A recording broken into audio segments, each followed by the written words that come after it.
Bila hati terasa berat, tak seorang pun mengerti bebanku. Ku tanya Yesus, apa yang harus ku buat? Ia berfirman, mari datanglah. Dia selalu pedulikan aku. Ku datang Yesus, Dia pikul segala bebanku. Sujud di altarnya, ku bawa hidupku. Ku terima anugerahnya, Dia ampuniku dan bebaskanku. Dia ubah hidupku, barui hatiku.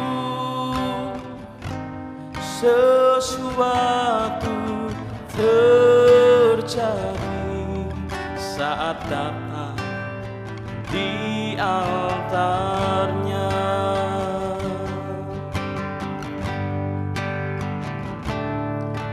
Bila hati terasa berat, tak seorang pun mengerti bebanku. Ku tanya Yesus, apa yang harus ku buat? Dia berfirman, mari datanglah. Dia selalu pedulikan aku. Ku datang Yesus, Dia pikul segala bebanku. Sujud di altarnya, ku bawa hidupku. Ku terima anugerahnya, Dia ampuniku dan bebaskanku. Dia ubah hidupku, barui hatiku.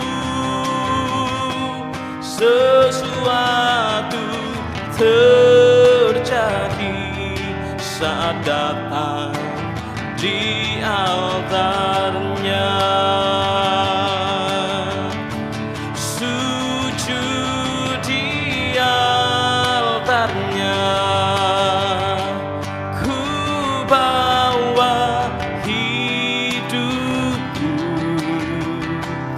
Ku terima anugerahnya, Dia ampuniku dan bebaskanku. Dia ubah hidupku, barui hatiku. Sesuatu terjadi saat datang di altarnya.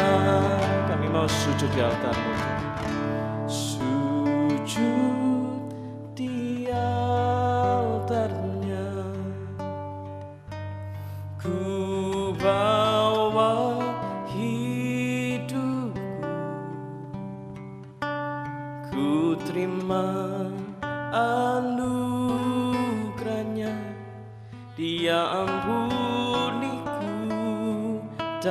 bebaskanku.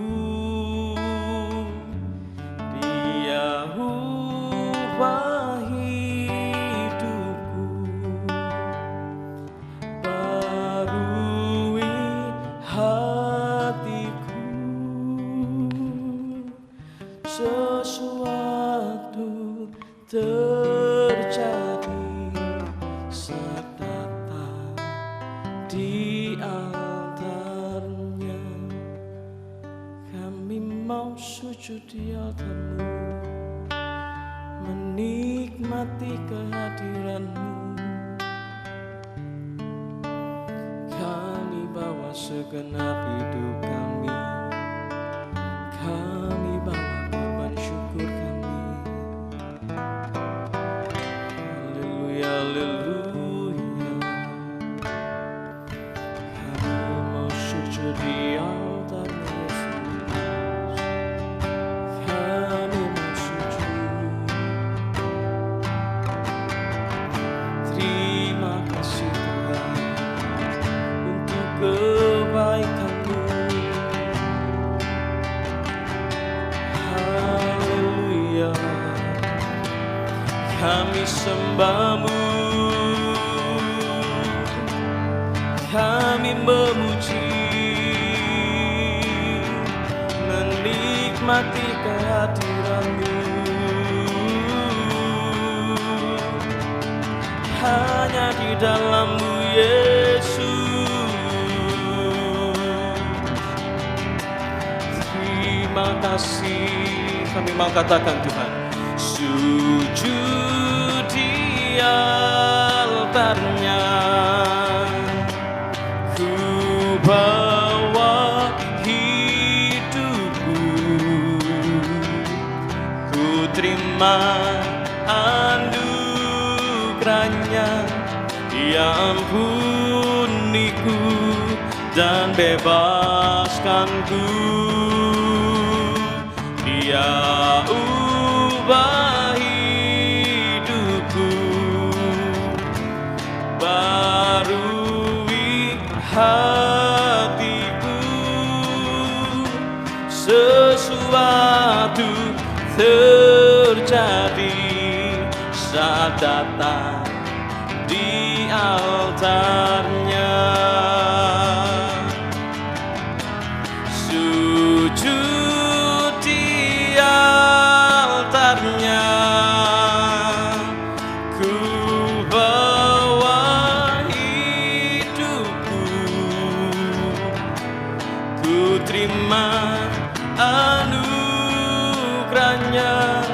Dia ampuniku dan bebaskanku. Dia ubah hidupku, barui hatiku. Sesuatu terjadi saat datang di altarnya. Sesuatu terjadi, sesuatu terjadi. Kesembuhan pasti terjadi, kesembuhan terjadi. Mujizat terjadi, mujizat terjadi saat datang di altarnya.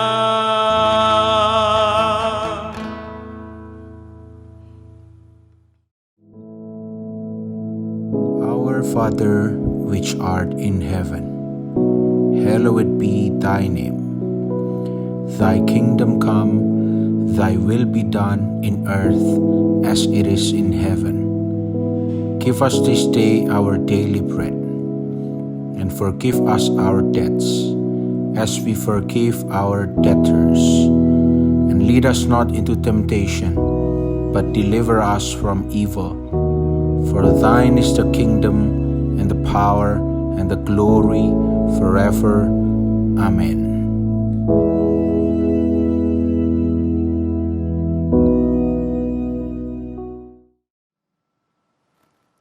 Pada saat ini kita akan merenungkan firman Tuhan.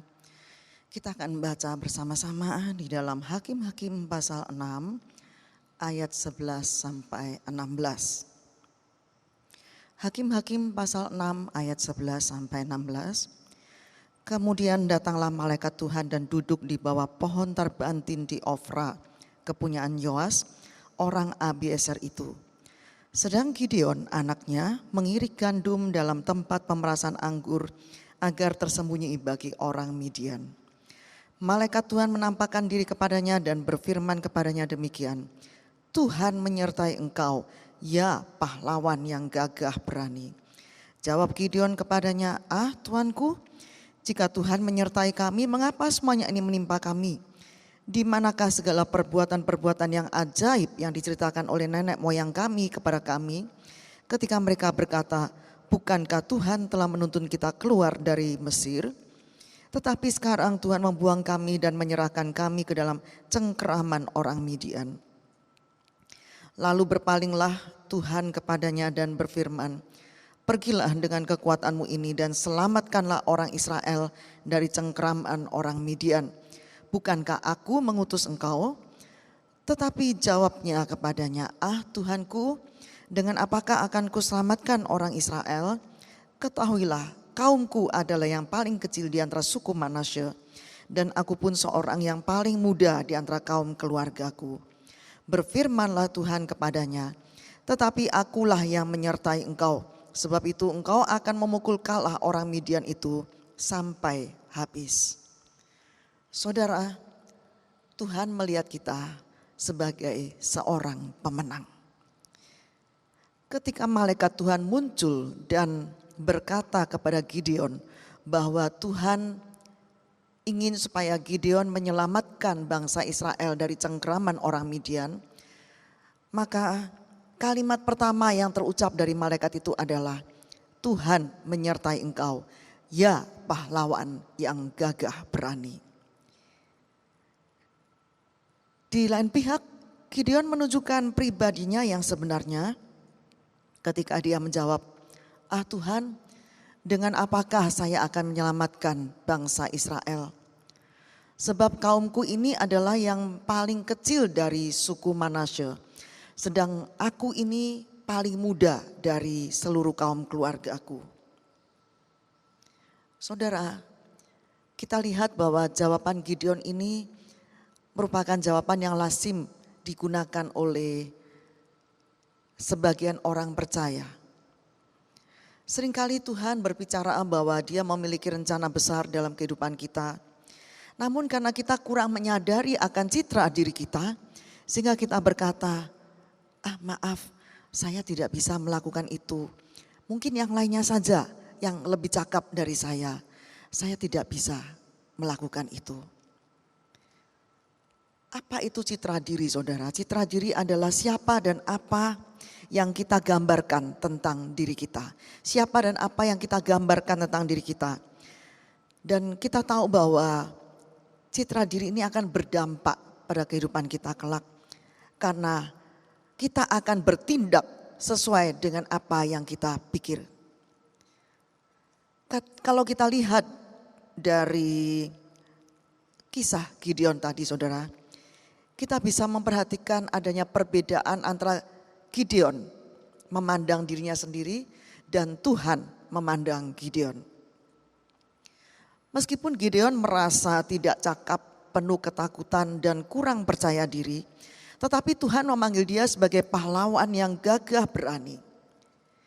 Gideon merasa tidak mampu, tetapi Tuhan melihat dia sebagai pahlawan yang kuat dan cakap untuk memimpin umatnya dalam peperangan dan akan keluar sebagai pemenang. Saudara, Tuhan ingin agar kita memiliki citra diri yang sehat dan positif untuk dapat melihat diri kita sendiri sebagai seorang pemenang. Mungkin saudara merasa gagal, merasa tidak mampu, penuh ketakutan, kecemasan, kekhawatiran. Tetapi Tuhan melihat kita sebagai seorang pemenang. Saya ulangi lagi, Tuhan melihat kita sebagai seorang pemenang. Kemudian mungkin saudara bertanya, bagaimana caranya agar kita bisa memiliki citra diri seorang pemenang? Saudara, keberhasilan itu dimulai dalam pikiran. Entah kita sadar atau tidak, iblis selalu berjalan di sekitar kita dan dia menabuh genderang perang. Tanda dimulainya pertempuran. Dan target iblis yang pertama adalah arena pikiran kita. Sebab jika musuh dapat mengendalikan pikiran kita, maka dia dapat mengendalikan seluruh hidup kita. Raja Salomo pernah berkata di dalam Amsal 23 ayat yang ke-7, sebab seperti orang yang membuat perhitungan dalam dirinya sendiri, demikianlah ia. Apa artinya saudara? Artinya kita akan menjadi seperti apa yang kita pikirkan. Itulah sebabnya iblis mempunyai target utama untuk menyerang kita, itu pikiran kita. Karena dia tahu bahwa kita akan menjadi seperti apa yang kita pikirkan. Kalau pikiran kita positif, kita akan jadi seperti itu. Tapi kalau pikiran kita negatif, kita juga akan menjadi seperti itu. Sesungguhnya pikiran kita itu akan menentukan tindakan kita. Jadi apa yang kita pikirkan itu akan menentukan tindakan kita. Dan sikap kita dan citra diri kita. Jadi pikiran itu menentukan jalan hidup kita. Itulah sebabnya Alkitab mengingatkan kita untuk menjaga pikiran kita. Jika kita selalu berpikir negatif, maka kita pun akan menjadi seperti apa yang kita pikirkan. Kita enggak mampu, kita enggak bisa, kita merasa lemah, kita merasa sakit, kita merasa gagal. Ya kita akan jadi seperti apa yang kita pikirkan itu. Tetapi jika kita berpikir positif, bahagia dan sukacita, maka hidup kita juga akan menjadi bahagia. Saudara, pikiran kita juga akan mempengaruhi emosi kita. Kita tidak akan menjadi orang yang bahagia kalau pikiran kita juga tidak pernah merasa kita bahagia. Sebaliknya orang yang hidup dalam keputusasaan itu diawali dengan pikiran yang mudah putus asa, seolah-olah tidak ada jalan keluar, seolah-olah tidak ada lagi pertolongan sehingga dia sensitif dan mudah putus asa. Maka hidupnya akan diwarnai dengan keputusasaan. Nah, untuk dapat merebut kemenangan dalam pikiran kita, supaya kita tidak terus diwarnai dengan hal-hal yang negatif dalam pikiran kita, maka kita harus menyelaraskan pikiran kita dengan pikiran Tuhan. Jadi kita harus menyelaraskan pikiran kita dengan pikiran Tuhan dengan berpikir, bagi Tuhan tidak ada yang mustahil. Pikiran Tuhan selalu positif. Kita harus juga selalu berpikir positif, bagi Tuhan tidak ada yang mustahil. Seberapa besar masalah yang kita hadapi, kita harus berpikir bagi Tuhan tidak ada yang mustahil. Dia selalu merencanakan hari depan yang penuh harapan bagi anak-anaknya. Jadi dalam pikiran Tuhan tidak ada kamus kegagalan. Itulah sebabnya kita juga harus menyelaraskan pikiran kita dengan pikiran Tuhan. Jangan pernah selalu berpikir, wah saya pasti akan gagal, wah gak mungkin. Tapi selaraskan pikiran kita dengan pikiran Tuhan. Karena pikiran Tuhan itu selalu memikirkan hal yang positif. Pikiran Tuhan selalu positif. Tidak ada kamus negatif dalam pikiran Tuhan. Dan kita harus menyelaraskan pikiran kita tadi dengan pikiran Tuhan. Jangan pernah lagi berpikir negatif, tapi berpikirlah positif. Cara berikutnya supaya kita bisa merebut kemenangan dalam pikiran kita adalah selalu merenungkan janji-janjinya. Di dalam Alkitab ada kurang lebih 1260 janji Tuhan. Nah itu yang harus kita renungkan. Jangan kita membaca medsos yang membuat kita menjadi takut, khawatir, gagal dan sebagainya. Tapi bacalah firman Tuhan, dengarkan khotbah dan renungkan firman Tuhan. Renungkan janji-janjinya yang ya dan amin, yang pasti digenapi dalam kehidupan kita. Dan teruslah berpikir bahwa kita ini hidup dalam kemenangan. Jangan lagi berpikir bahwa kita ini kalah. tapi teruslah berpikir, terus menerus berpikir bahwa kita ini hidup dalam kemenangan. Karena Tuhan memandang kita sebagai seorang pemenang. Ketika pikiran kita seperti tadi yang sudah saya uraikan ini saudara, maka kita bisa merebut kemenangan dalam pikiran kita. Dan kita akan bisa benar-benar menikmati berkat-Nya. Setiap hari ketika kita bangun tidur, pertama kali yang harus kita lakukan adalah mengarahkan pikiran kita pada keberhasilan. Karena inilah yang Tuhan rencanakan dalam hidup kita. Dia selalu merencanakan keberhasilan, hari depan yang penuh harapan bagi kita. Jadi begitu kita bangun tidur, arahkan pikiran kita bahwa hari ini saya pasti berhasil. Hari ini saya pasti hidup berkemenangan. Katakan janji Tuhan seperti dalam Mazmur, inilah hari yang dijadikan Tuhan dan saya akan hidup bahagia sepanjang hari ini. Dan hari ini menjadi hari yang luar biasa bagi keluarga saya. Kita arahkan pikiran kita pada janji Tuhan. Bahwa sepanjang hari ini saya hidup bahagia. Sepanjang hari ini saya hidup berkemenangan. Sepanjang hari ini saya dan keluarga saya selalu dalam perlindungan Tuhan. Nah, ketika pikiran kita ini selalu positif, maka kita akan jadi seperti apa yang kita pikirkan. Saudara, hidup ini memang penuh dengan masalah. Tetapi kita harus tahu peranan dari pikiran kita.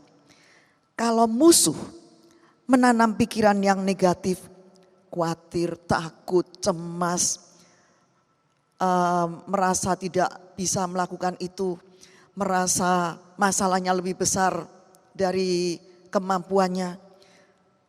Dan iblis menanamkan, mematahkan semangat di otak kita. Dia mematahkan semangat di otak kita. Jadi kita menjadi orang yang seolah-olah tidak lagi ada gairah untuk hidup. Tidak bersemangat lagi.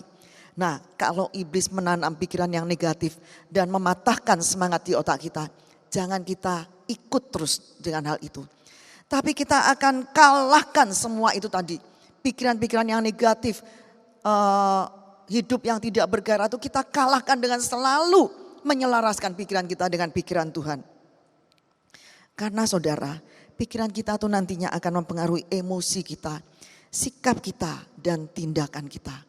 Jadi jangan pernah beri kesempatan bagi iblis untuk menanamkan pikiran yang negatif dalam otak kita, dalam pikiran kita, dan mematahkan semangat kita. Sehingga ketika kita bangun tidur pagi, kita sudah merasa, hari ini saya rasanya tidak berhasil. Hari ini hari yang tidak beruntung bagi saya. Jangan pernah berkata seperti itu, tapi katakan, pikirkan dan katakan hari ini adalah hari kemenangan untuk saya. Hari ini adalah hari keberuntungan saya. Apapun yang saya lakukan sepanjang hari ini dibuat Tuhan berhasil. Nah, ketika kita selalu berpikir positif, maka emosi kita juga menjadi positif. Sikap kita menjadi positif dan tindakan kita juga positif. Kita akan menjadi orang yang selalu bergairah, selalu bersemangat di dalam hidup ini. Saudara, dalam dunia kamu menderita penganiayaan, tetapi kuatkanlah hatimu, aku telah mengalahkan dunia. Ini yang Tuhan katakan dalam Yohanes 16 ayat 33. Dalam dunia memang kita banyak menghadapi masalah, tetapi kuatkan hatimu, aku telah mengalahkan dunia. Yesus tidak berkata bahwa masa-masa sulit itu tidak akan datang, masa itu enggak akan datang. Tapi dia berkata bahwa kita dapat memilih sikap kita dalam menghadapi masalah. Kalau kita bersikap positif, kita akan menang. Tapi kalau kita bersikap negatif, kita seolah-olah kalah sebelum berperang. Bukan keadaan kita yang menyebabkan kita jatuh, tetapi pikiran kita tentang keadaan kitalah yang akan menjatuhkan kita. Jadi pikiran kita ini memegang peranan dalam hidup kita. Ketika kita berpikir, sudah gak bisa, rasanya gagal, rasanya tidak mungkin. Ya, kita seolah-olah kalah sebelum berperang. Karena pikiran kita mempengaruhi emosi, tindakan, dan sikap kita. Mungkin masalah yang kita hadapi itu sangat besar. Tetapi kita harus memilih bagaimana kita harus bersikap, harus berpikir. Yaitu kita harus menyingkirkan pikiran yang negatif seperti ketika menghadapi masalah yang besar kita menjadi lemah, kita menjadi putus asa, tidak bisa lagi melihat bahwa Tuhan sanggup menolong kita. Masalah kita terlihat lebih besar dari Tuhan kita. Dan kalau kita berpikir negatif seperti ini, kita akan semakin terpuruk. Semakin terpuruk dan semakin terpuruk. Itu kalau kita memilih bersikap negatif. Kita menjadi lemah, putus asa, dan menganggap bahwa Tuhan gak sanggup lagi menolong kita, gak sanggup lagi menyembuhkan kita. Masalah kita terlihat lebih besar dari semuanya. Ini akan membuat kita semakin terpuruk. Tapi kalau kita memilih bersikap positif, tidak memilih bersikap negatif seperti yang tadi sudah saya uraikan, tapi kita memilih untuk bersikap positif, maka kita akan menerima kenyataan bahwa memang kita menghadapi masalah besar, tapi kita mengarahkan pandangan kita kepada Yesus. Maka akan timbul kekuatan yang baru ketika kita arahkan pandangan kita kepada Yesus. Ketika kita melihat Yesus, mengandalkan Dia, berharap kepadanya, maka akan timbul kekuatan yang baru dalam hidup kita. Damai sejahteranya akan melingkupi hati kita. Dan masalah yang kita lihat akan menjadi kecil. Dan Yesus yang nampak besar. Dengan demikian kita akan mengalami mujizat Tuhan. Kita akan hidup berkemenangan. Oleh sebab itu saudara, hati-hati dalam memilih untuk bersikap. Jangan memilih bersikap negatif dengan berpikiran negatif. Tapi pilihlah untuk bersikap positif dengan pikiran yang positif. Yaitu kita, ya memang masalah yang saya hadapi itu besar. Tapi saya punya Allah yang besar juga. Saya punya Allah yang sanggup menolong saya. Saya punya Allah yang jauh lebih berkuasa dari apapun juga dari masalah ini. Saya punya Allah yang luar biasa dahsyatnya. Dan Allah yang baginya tidak ada yang mustahil. Nah, ketika kita memilih bersikap positif, kita akan menjadi kuat. Damai sejahteranya melingkupi hati kita. Dan kita bisa memandang masalah kita itu kecil. Dan Tuhan kita yang besar. Dan kita siap menerima kemenangan dari Tuhan. Saudara, marilah kita menyadari bahwa keberhasilan itu diawali dalam pikiran. Keberhasilan kita tuh diawali dalam pikiran. Oleh sebab itu hati-hati dalam berpikir. Jangan memberi celah kepada iblis dengan dia menanamkan pikiran yang negatif dan mematahkan semangat kita dalam pikiran kita. Tapi pilihlah untuk selalu berpikir yang positif. Seperti tadi yang sudah saya sampaikan, selalu menyelaraskan pikiran kita dengan pikiran Tuhan. Selalu merenungkan janji-janjinya dan tidak membuka celah untuk iblis menanamkan pikiran-pikiran negatif, ketakutan, kekhawatiran, kecemasan dalam hidup kita. Tapi kita selalu merenungkan janjinya. Kita selalu mendekatkan diri kita kepada Tuhan dan selalu berpikir bahwa Allah kita tuh Allah yang dahsyat dan perkasa. Allah kita tuh sanggup menolong kita. Allah sanggup membawa kita untuk hidup berkemenangan. Karena memang Dia memandang kita sebagai seorang pemenang. Jangan pernah membuka celah untuk kuasa kegelapan. Menaburkan pikiran yang negatif dalam hidup kita. Kecemasan, kekhawatiran, ketakutan. Tetapi biarlah kita selalu berpikir positif. Sesuai dengan firman-Nya. Maka ketika pikiran kita selalu positif. Kita akan bersikap positif. Dan pikiran yang positif akan mempengaruhi emosi kita. Emosi kita juga menjadi orang yang penuh sukacita. Penuh damai sejahtera. Dan ini mempengaruhi tindakan kita. Dan akhirnya kita akan hidup berkemenangan. Kita akan melihat mujizat Tuhan terjadi dalam hidup kita. Karena pikiran kita itu mempengaruhi hidup kita. Amsal pasal 21 ayat 7 tadi dikatakan. Kita akan menjadi seperti apa yang kita pikirkan. Kita akan jadi seperti apa yang kita pikirkan. Oleh sebab itu hati-hati dengan pikiran kita. Jangan kita memberi kesempatan untuk iblis menanamkan pikiran yang tidak benar dalam hidup kita. Tapi biarlah kita akan selalu berpikir yang positif. Kita selalu berpikir yang seperti yang Tuhan inginkan dalam kehidupan kita. Maka Amsal 23 ayat 7 itu akan menjadi nyata dalam hidup kita. Pikiran kita yang positif itu akan membawa kita mengalami hal-hal yang positif dalam hidup kita. Amin. Terima kasih Tuhan untuk firman yang telah kami dengar saat ini. Dan kami mau mulai hari ini kami tidak membuka celah dalam pikiran kami untuk kuasa kegelapan menaburkan hal-hal yang negatif. Tapi kami mau menang dalam pikiran kami, yaitu dengan menyelaraskan pikiran kami dengan pikiran-Mu, selalu merenungkan janji-janji-Mu dan hidup melekat dengan Engkau Tuhan. Maka kami percaya pikiran kami akan selalu positif dan kami akan menjadi seperti apa yang kami pikirkan. Kalau pikiran kami positif, maka hidup kami pun akan positif, berkemenangan, selalu mengalami mujizat-Mu Tuhan. Terima kasih, dan kami percaya sepanjang hari ini kami diberkati luar biasa. Sepanjang hari ini apa yang kami lakukan dibuat berhasil. Sepanjang hari ini kami dan keluarga kami selalu dalam perlindungan-Mu Tuhan. Dan kami semua sehat-sehat di dalam perlindungan Allah yang Maha Tinggi. Terima kasih Tuhan. Biar berkat dari Bapa, kasih Yesus Kristus dan persekutuan Roh Kudus menyertai saudara semua sampai Maranatha Yesus datang kembali. Dalam nama Yesus Kristus, biar semua yang percaya dan diberkati katakan amin.